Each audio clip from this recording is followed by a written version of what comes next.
Bonjour. Alors, je suis vraiment heureux de vous retrouver pour ce partage de l'Évangile et puis de vous partager quelques mots de cette bel Évangile qui nous est proposé aujourd'hui à toute l'Église. Je ne sais pas si dans quelques heures, le nouveau évêque de Rome sera nommé. En tout cas, on est en communion avec tous les événements qui se passent dans notre Église et qui sont importants vraiment pour nous. Alléluia, Alléluia, gloire à toi, ô Seigneur. Alors, traçons sur nous le signe du Sauveur, le signe du ressuscité, au nom du Père, du Fils et du Saint-Esprit. Amen. Et que le Seigneur soit toujours avec vous, où que vous soyez, à la maison ou sur la route. De l'Évangile selon saint Jean. En ce temps-là, les Juifs se querellaient entre eux. Comment celui-là peut-il nous donner sa chair à manger? Jésus leur dit alors, Amen, amen, je vous le dis, si vous ne mangez pas la chair du Fils de l'homme et si vous ne buvez pas son sang, vous n'avez pas la vie en vous. Celui qui mange ma chair et boit mon sang a la vie éternelle, et moi, je le ressusciterai au dernier jour. En effet, ma chair est la vraie nourriture et mon sang est la vraie boisson. Celui qui mange ma chair et boit mon sang demeure en moi. De même que le Père, qui est vivant, m'a envoyé, et que moi je vis par le Père, de même celui qui me mange, lui aussi vivra par moi. Tel est le pain qui est descendu du ciel, il n'est pas comme celui que les pères ont mangé, eux, ils sont morts. Celui qui mange ce pain vivra éternellement. Voilà ce que Jésus a dit alors qu'il enseignait à la synagogue de Capharnaüm. Acclamons, sœurs et frères, la parole de Dieu. Louange à toi, Seigneur Jésus.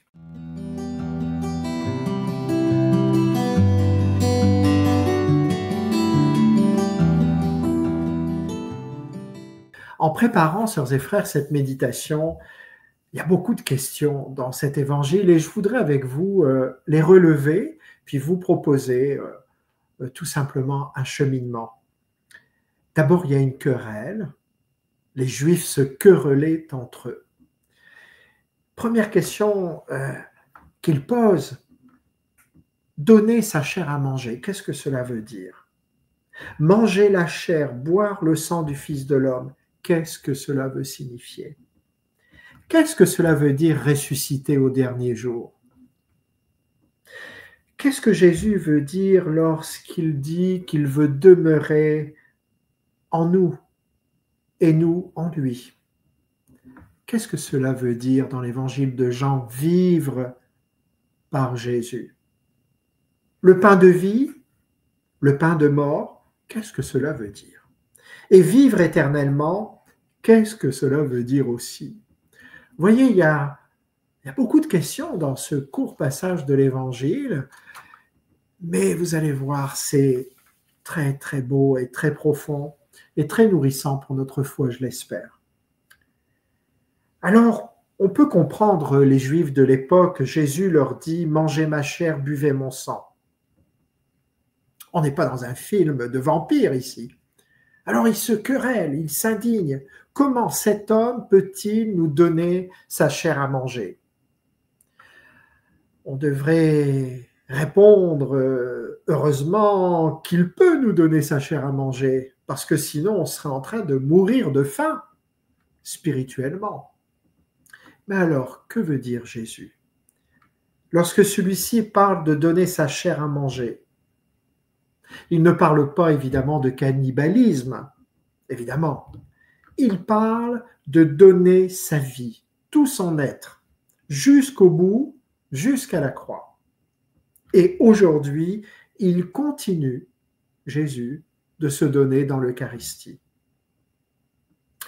Quand on reçoit l'hostie à l'Eucharistie, à la messe, ce n'est pas juste un symbole, c'est Jésus vivant, Jésus ressuscité, Jésus qui se donne. Il ne donne pas seulement un bout de pain, il donne sa présence, sa puissance, sa personne, il se donne. Manger sa chair, boire son sang, mais pourquoi? Pourquoi? Parce que, dit Jésus, ma chair est la vraie nourriture et mon sang est la vraie boisson. Ce n'est pas le genre de repas qui dure 2-3 heures et qui vous donne envie de dormir. Non, ce repas de Jésus donne la vie. Dans un monde, sœurs et frères, où on consomme tout, où on mange vite, parfois seul, où on court sans cesse, Jésus nous dit, aujourd'hui, arrête-toi, viens à la table, viens te nourrir de moi. C'est ça le discours du pain de vie. Une autre question que Jean pose dans l'Évangile, qu'est-ce que ça veut dire vivre par moi? Lorsque Jésus dit, voilà, celui qui mange ce pain, celui qui boit mon sang vivra par moi.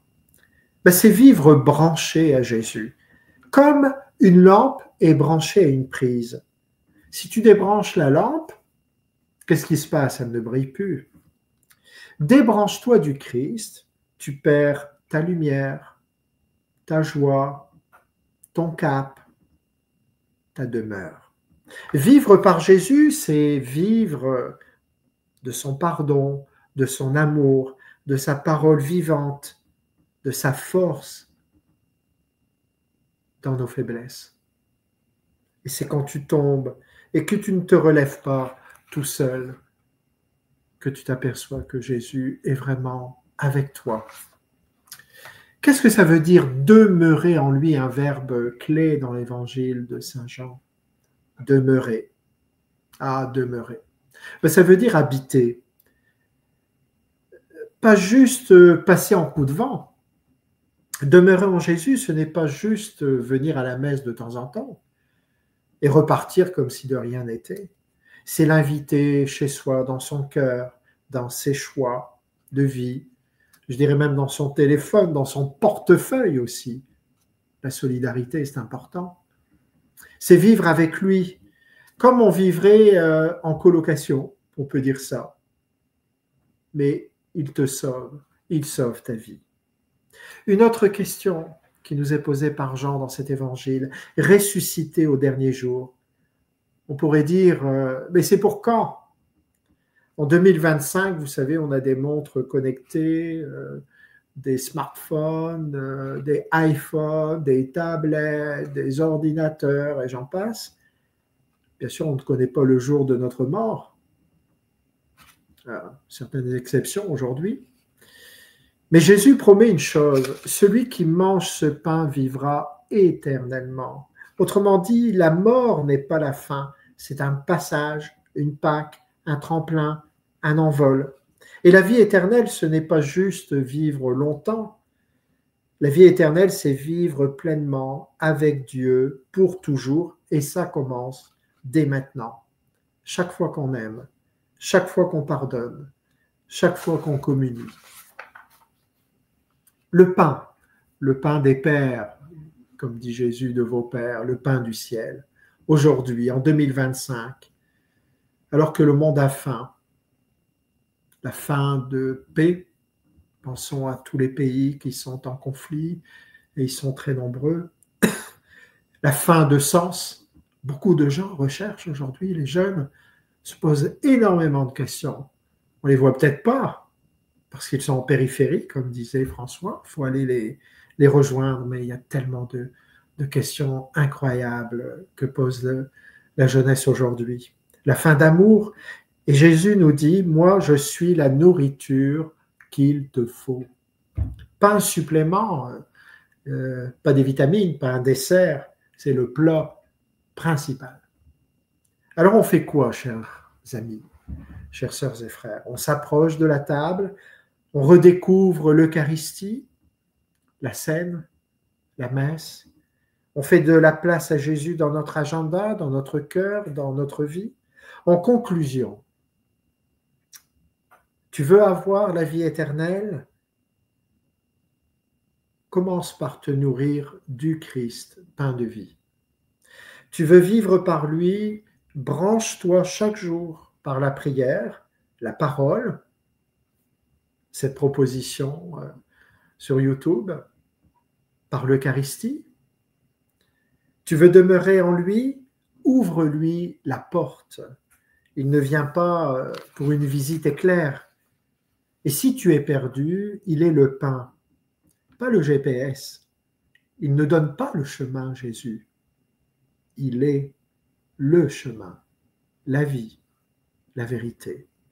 Alors, bon appétit spirituel pour aujourd'hui et que notre faim de Dieu devienne contagieuse. Prions le Seigneur. Dieu notre Père, tu as donné ton Fils, le pain vivant descendu du ciel. Écoute nos prières, exauce-les selon ta volonté aimante, et apprends-nous à donner généreusement.